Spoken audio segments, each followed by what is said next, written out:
යකෝ උඹ මිටි නෙමෙත් කොටයි. මම තමයි චුට්ටක් විතර මිටි.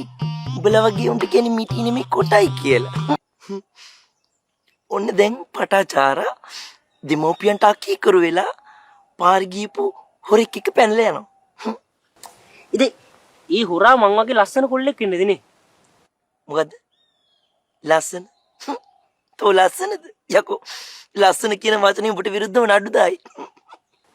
අනේ මේ ඔබ දන්නවද ඔය ලස්සනයි කියන වචනෙට එක්සත් ජාතීන්ගේ සංවිධානයේ වෙන අර්ථකථනයක් දීලා තියෙන්නේ. කීපම් බලන්න. يعني දැන් ඉස්සර ලස්සනයි කිව්වේ ටිකක් උස්ස සුදු ඩයල් වලටනේ. දැන් ලස්සනයි කියන්නේ මං වගේ චුට්ටක් තලෙලු මං වගේ ටිකක් උසෙන් අඩු. යකෝ උඹ චුට්ටක් විතර මිටියේ මම නේ යකෝ චුට්ටක් විතර මිටි. උඹ මිටි නෙමෙයි උඹ හූ මිටි. යකෝ උඹ මිටි නෙමෙත් කොටයි. මම තමයි චුට්ටක් විතර මිටි. උඹලා වගේ උන්ට කියන්නේ මිටි නෙමෙයි කොටයි කියලා. එතකොට එක්සත් ජාතීන්ගේ සංවිධානයේ ලස්සන පිළිබඳ අර්ථකථනය අදාළ වෙන්නේ උඹට නෙමෙයි මට. හරි. ඒ කතාව වැඩක් නැහැ.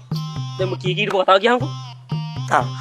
ඔන්න දැන් පටාචාරා පාර ගියපු හොරෙක් එක්ක පැනලා යනවා. එතකොට කුණ්ඩල කේසි පැනලා ගිය උඹලත් උඹ එක්කද? නිකන් බොරුනක ඉඳපන්. අනී යකෝ දන්න දෙයක් කතා කරපන්. පටාචාරා පැනලා යන්නේ හොරෙක් එක්ක තමයි.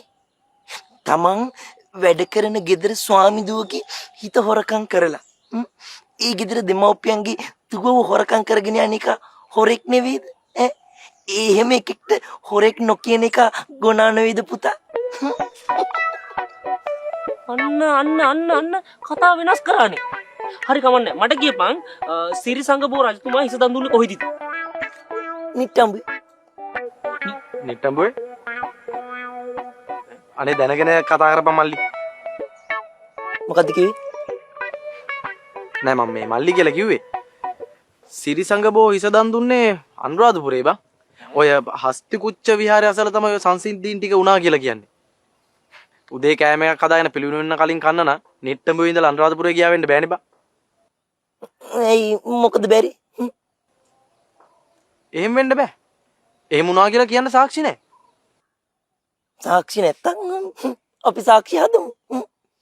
අපිට ඕනේ කොහොම හරි හිස දන් දුන්නේ නිට්ටඹුවේ අත්තනගල්ලි කියලා කියන්නම් අපි ඒකට හරියන සාක්ෂි හදමු. නෑ මං කියන්නේ එහෙම වෙනවනේ. උඹ නම් හරියන්නේ පොලිසියට. පොලිසියට? ඒ මොකද? නෑ ඉතින් සාක්ෂි හදලා හරි උඹලට ඕනි දේ කරගන්න හදන්නේ ඒකනේ. එහෙම වෙන්න බැරිකමකුත් නෑ. දැන් නිකමට හිතපන්කෝ. බයිසිකලයක ගියපු දෙන්නෙක්ව ගහලා මරලා ඒක ඇක්සිඩන්ට් එකකින් වුණා කියලා සාක්ෂිත් හදන්න පුළුවන් වුණා නම් ওই විශාරද කියන වැඩේ කරන්න මහා මාරුවක් නෑ. එහෙම වෙලා තියනවද? ඔව් මීට කාලයකට කලින් එහෙම දෙයක් වෙලා තියෙනවා. ඒ මොනවද බම් මේ අයියා කියවන්නේ? උඹේ ගැන අහලා තියනවද? නෑ මං එහෙම දෙයක් අහලත් නෑ දැකලත් නෑ මං දන්නෙත් නෑ.